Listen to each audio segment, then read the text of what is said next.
Hello, hello, hello, and welcome to a new season of She Talks Business. And this season, we are going to be talking all about money. We're going to be talking about sales. We're going to be talking about profit. We're going to be talking about forecasting, expenses, how I became mortgage free with my husband at the age of 41, debt, the good, the bad, and the ugly, and a whole lot more. So why do I want to talk to you about this? I love talking about money. I love talking about money because so many people are uncomfortable talking about money, and so many people wish they had more money.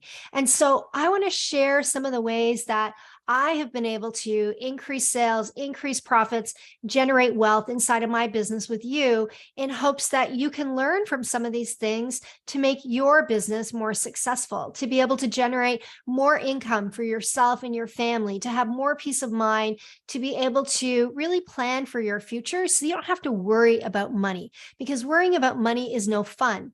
But I'll tell you something, when you learn how to generate income, when you learn how to make and keep money, money all of a sudden doesn't become this taboo thing.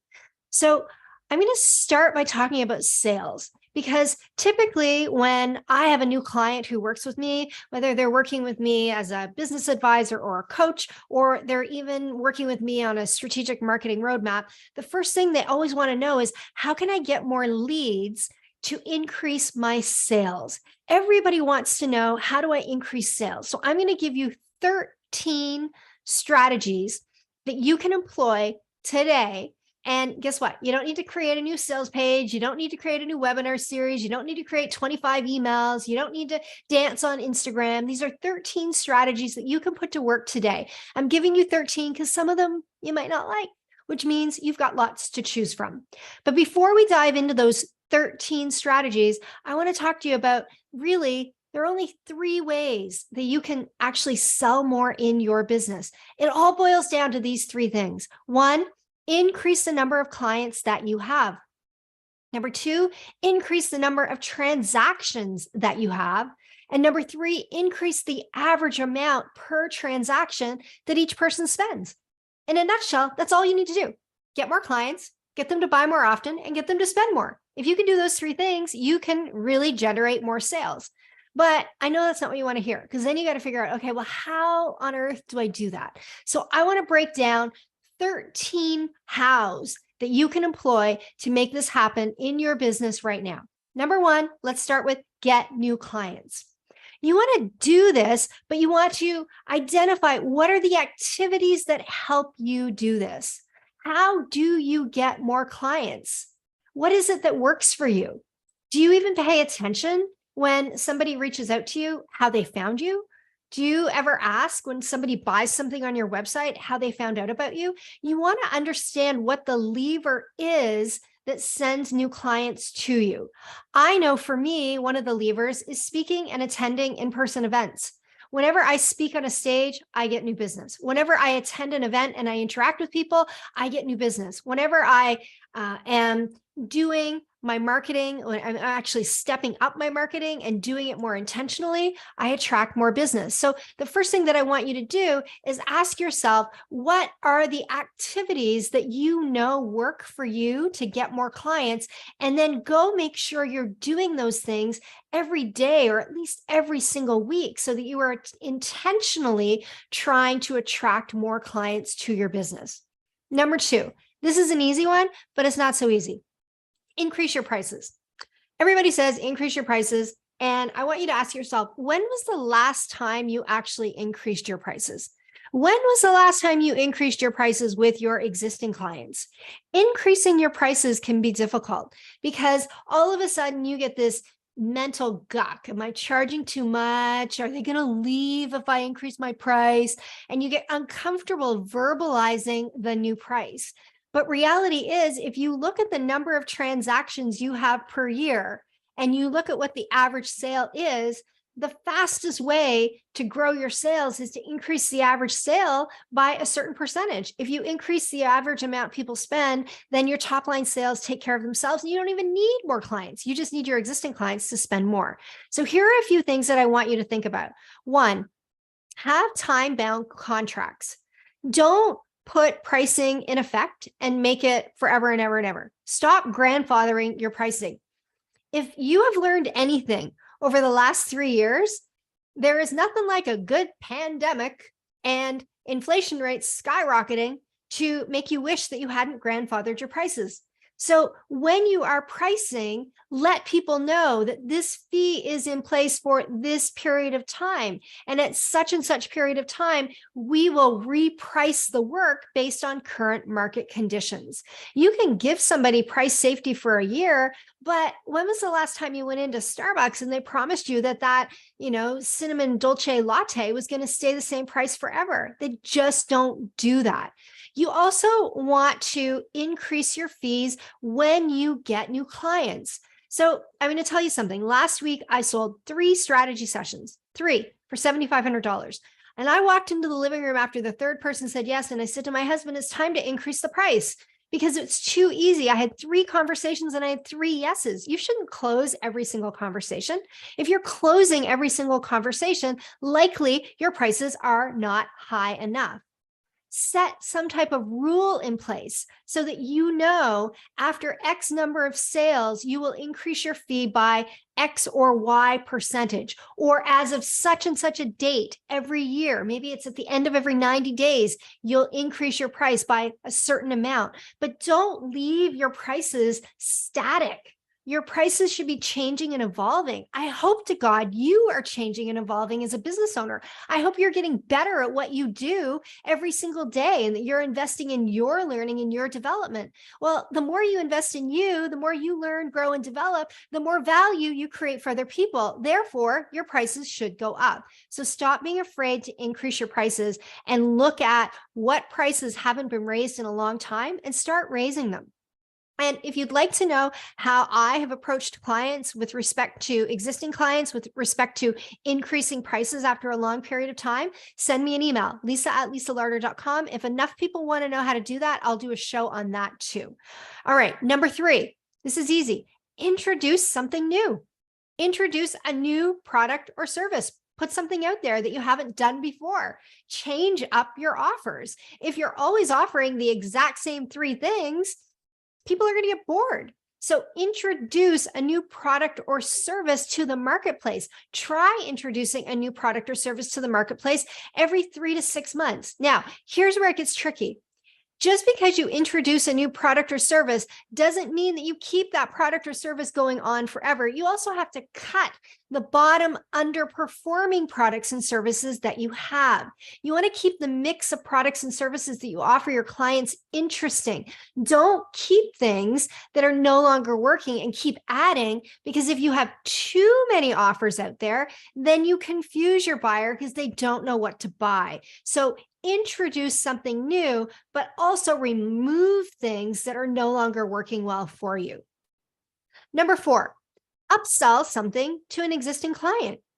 Look at your existing list of clients and ask yourself, look at your existing list of clients and then write down 3 services that you offer or products that you have, and look at each of those clients and say, which one of these clients would benefit from one of these 3 things? Identify the match. They might not even know that you offer that product or service. So do a little bit of research. Look at your client base and say, which of my clients would benefit from something else? And then go have a conversation with them. Now, you got to be skillful at this. You're not going to email them and say, hey, would you like to buy this? Nobody's going to buy that. But if you reached out to somebody and said, hey, I was thinking about you and your business, and it occurred to me that you might benefit and value from a service that we offer that I've never talked to you about. Here's something we do. Would you like to have a conversation about that? Do you think it might be able to help you? That's a non-pushy way of upselling your clients.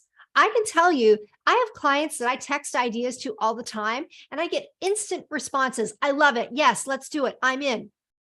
But if I didn't think about them and I didn't offer new and innovative ways to help them grow their business, then I wouldn't get those yeses. And if I was afraid of rejection, I was afraid to say, I had this idea for you, what do you think?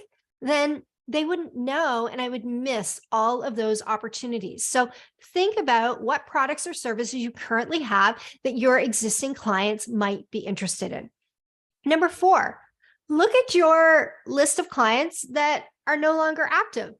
I've been in business for 15 years. Go look at past clients that you've done business with that moved on for whatever reason. Re-engage with those people. Reach out, see how they're doing, see what's new in their world. Guess what?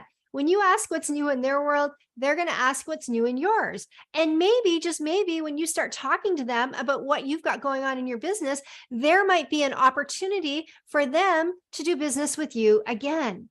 Don't go dark and silent on past clients. I get it. Some clients are not a good fit and you may not want to engage with those people, but we all see clients go away that kind of hurts a little bit because we really like those people and we really thought we could provide them with value. Don't end the relationship. Stay in communication with those people and you may be able to actually increase your sales by getting them back as an active client. All right, number 6, run a promotion. Now, a promotion doesn't always have to be a discount. It can be a discount.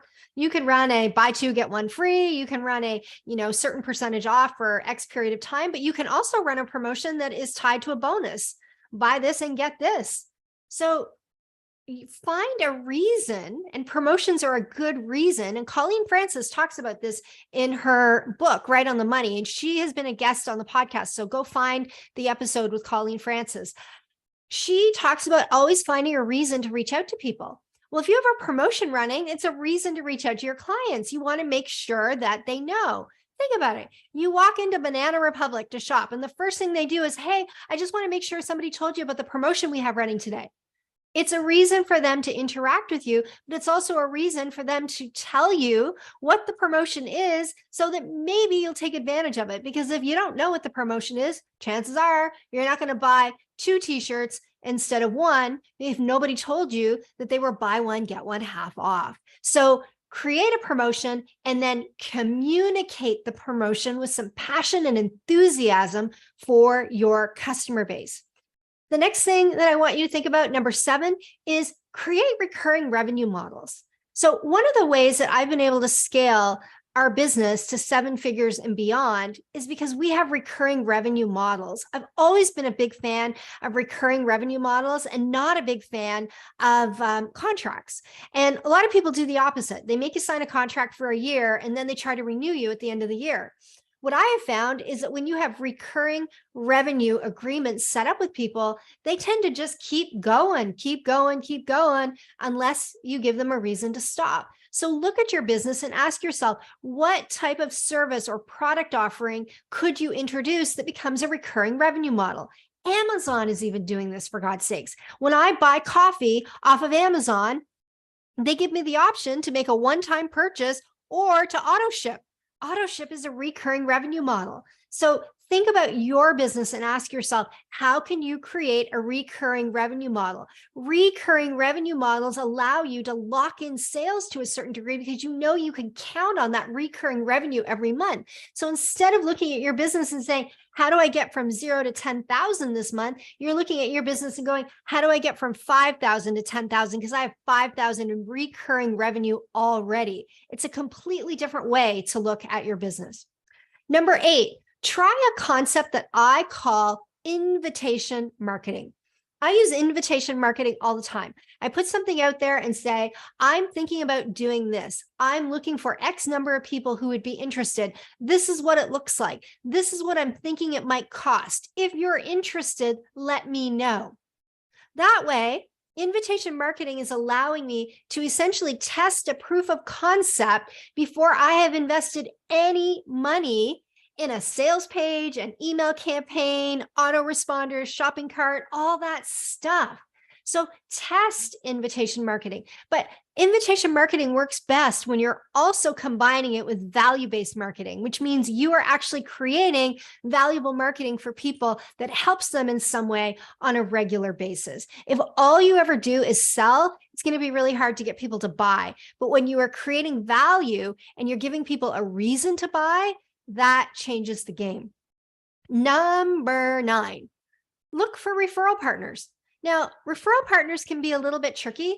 I'm not a huge fan of referral partners unless it's an arrangement with somebody I know, like, and trust in a really big way. And I know that there's going to be a win-win-win. There's going to be a win for them. There's going to be a win for me, and there's going to be a win for the person that they referred. So you have to think about it that way. You also need to ensure that you're not getting into referral-based relationships with people that you don't know well. Because if you get into referral arrangements with people that you don't know well, then you could set yourself up for failure. So it's really important, if you're going to create referral partnerships, that you think about the value that it can create for all three parties.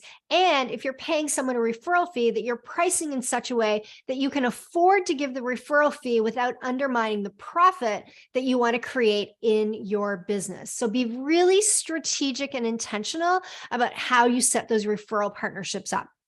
All right, number 10. This one's going to be really basic, but it's something people don't do. Email your list and communicate an offer. Try to sell something to your mailing list.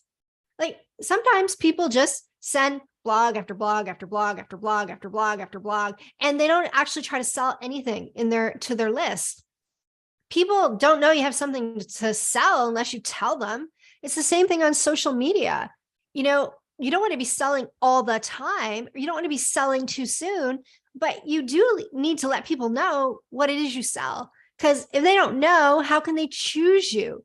It's great that they know you and they like your content, but if they don't understand your services because you fail to communicate them, then it's kind of like there's a cartoon out there about this guy who's like praying to God, please let me win the lottery. And please God, please let me win the lottery again. And this guy's praying over and over and over again. Finally, he hears a message from God, and it's like, would you buy a damn lottery ticket? It's the same thing. If you're expecting people to buy from you, but you don't actually tell them what you have available for them to buy from you, then it makes it really hard for them to connect the dots. So stop being afraid to email your list and tell them what products and services you have available for them to buy right now. Number 11, create an entry-level digital product, program, Kindle ebook. Create something that is a low-end offer that is a really easy first step for a new customer. If your entry-level offer is a $5,000 program, for example, then it's going to probably take me a long time before I'm ready to invest that kind of money. But if your entry-level offer is a $5,000 program and you have a $200 something that is really, really high value, I might be willing to invest in that $47.97, $297, $197 something. And then when I see the value from the low-end digital offer, it helps me to have confidence in investing in the bigger offer. So consider, what could you make? And before you get caught up in analysis paralysis, do it live the first time. Say, I'm looking for 6 people that want to learn about ABC, and I'm going to charge you, I don't know, $97 each because I want to create a program that I'm going to sell. Record yourself teaching the things that you're teaching and then turn it into a digital program that you can sell after. People get stuck in analysis paralysis. You got to learn how to build the plane while you fly. You can always perfect it later, but I will tell you, most people get stuck in perfectionism because they never finish. Therefore, they never have the opportunity to go back and make something better because they never finished anything to start with. So find a way to combine invitation marketing with the creation of your new digital product. So I think I mentioned this on the last podcast. I'm thinking about starting a new program. Here's a perfect example of invitation marketing. I'm thinking about starting a 90-day pilot program called Write With Me. It's going to be $500, and I'm looking for a minimum of 10 people who want to write a book. And I'm going to walk you through how to write a book outline. And then I'm going to schedule a series of book writing sessions where we just show up on Zoom. We have a little bit of a chit chat, and then we all turn our computer cameras off and we mute ourselves and we write for 30 to 60 minutes. And then at the end, we share what our word count is at. And we do that over and over and over again until we're done writing our book during that 90-day period. So there's an example of something I'd like to do. It's new. If you'd like to do that with me, email me, lisa@lisalarter.com. If I have enough people interested, I'll do it. If I don't, I won't. There's no harm in putting it out there and seeing. I might get 100 people who say, hey, I'd love to do that. I've always wanted to write a book and I keep saying I need to make time and I never do. So let me do this with you. Who knows? I might get a big fat goose egg. Here's the thing. I'm not attached to the goose egg. And I've set a boundary in the sand where I've said, I'm only going to do this if I have at least 10 people. So in my mind, I've said I need 10 people in order to commit the time to do this over a 90-day period. You can create your own guardrails to protect yourself. I'm not going to run a 90-day program for one person for $500 to write a book. That would be insane. So think about things like this when you are putting these offers forward and see if you can get somebody interested in participating in a low-end digital offer that you could then repurpose and sell later. All right, number 12. This one here is a little bit of a long game, but I will tell you it will help you sell more in the long run. And that is get into the habit of asking for a testimonial, a recommendation, or a review from your customers. Don't do that tacky LinkedIn thing where you go ask 20 people to write you a recommendation once a year, because then you have like 10 recommendations all written the same month. That looks like you went and asked 20 people to write a recommendation for you all at the same time. Get in the habit every week or every other week or every month of looking at your customer list and asking yourself, who have I not asked to write a testimonial, recommendation, or a review? Get some Google reviews up, get some recommendations on LinkedIn, get some testimonials on your website, make it a regular recurring thing. What this does is it creates a body of social proof for you. It creates all of these recommendations, reviews, and referrals, or not referrals, testimonials that other people have written, which actually edify and show the value of your work. When people are looking to do business with me and they ask for a proposal, I always tell them, if you'd like to see what people have to say about the work, this particular work, go read my LinkedIn recommendations. You'll see what people have to say, because I've got 50 some recommendations that people have written. So make sure you're always building that volume of reviews, recommendations, and testimonials so that you have social proof that the work that you do is actually providing value to other people in this world. It will help, because first-time buyers are often skeptical. And so they creep you. They want to know that it's worked for someone else before they make a decision on investing their hard-earned money and seeing if it can work for them too. And then last but not least, ask for referrals. Go back to episode 72. That I recorded with Alan Weiss when we were in the midst of promoting masterful marketing. We talk a lot about asking for referrals. Asking for a referral doesn't mean, hey, could you refer so-and-so to me? I want to sell to them. Asking for a referral is, hey, I'd like to connect and meet so-and-so. And using your network to help you build your network so that you're actually having conversations with more people. The more people you have conversations with, the more people you get in front of, the more opportunity you create for somebody to be interested in your products and services. You know, that's why building your mailing list is so important, and ensuring that you're getting new traffic to your website and you're building your social media following. If you're always trying to draw from the same pool of people over a period of time, that pool of people starts to not really be interested anymore because it becomes a saturated base. You want new people that are learning about you all the time. Because remember what I said at the very, very, very beginning. You need more customers, you need more transactions, you need more per average sale. The only way that you get more customers is for more people to know about you. And the best way to get more people to know about you and have them trust you right off the start is if you're getting introduced to new people by people who already know, like, and trust you. All right. So in closing, I have one more thing that I want you to do. Someone reached out to me recently and they asked me, they were asking me questions about their business. And I went to their website and I said, you don't have a blog. You don't have content on your website. So how are you expecting people to look up to you as a thought leader when you're not actually creating any form of content? Now, you don't have to write if you don't like writing, but have a podcast, have a blog, have a video series, have something on your website that demonstrates who you are, what your thought leadership is all about. Go look around at other people who have successful businesses and go study what is it that they're doing in their marketing. Get on their mailing list, follow them on social media, go look at their blog and look at what their habits are.